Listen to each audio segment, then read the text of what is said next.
This is a review of the second chapter of The 7 Habits of Highly Effective People by Stephen Covey.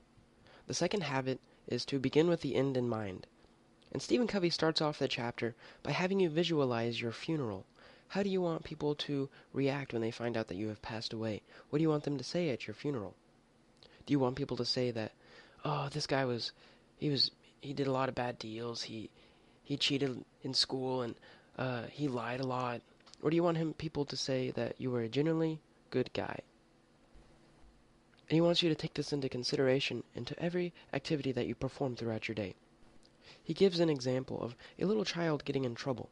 Now, you can yell at the child because you are much bigger, stronger, and louder, but that's just going to be a quick fix. Instead, he said that you should have the end goal in mind. You should want to create fun memories with them. You should teach them how to think for themselves. You should train them to be persistent, and you should want them to know that you have a deep love for them, so that at your funeral they will say nice things such as these. And he's saying that you should always have the end goal in mind. A lot of people have the problem of putting things in the center of their life which should not be the center. Some people put money, some people put their spouse, some people put possessions like cars or houses, some people put personal pleasures or they're self-centered, and some people even put their work in the center of their life. And what Stephen Covey says is that you should not put these things in the middle of your life because they can change. He says that you should put your core principles and values first in the center of your life. Things such as don't lie, don't cheat, don't steal. Always be a dependable person and try to be happy and optimistic. And the reason that these things should be the center of your life is because they don't change. They will always stay the same, unlike the other centers.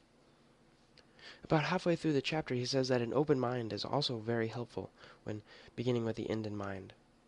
He says that when becoming an effective person, a lot of people can't even imagine the fact that one day they might own a Lamborghini, or that they might fall in love with a beautiful person, or that they'll get to go on a vacation 50 out of 52 weeks of a year, or that they will gain a skill through hours of practice. They can't even imagine stuff like that, so you have to start with an open mind.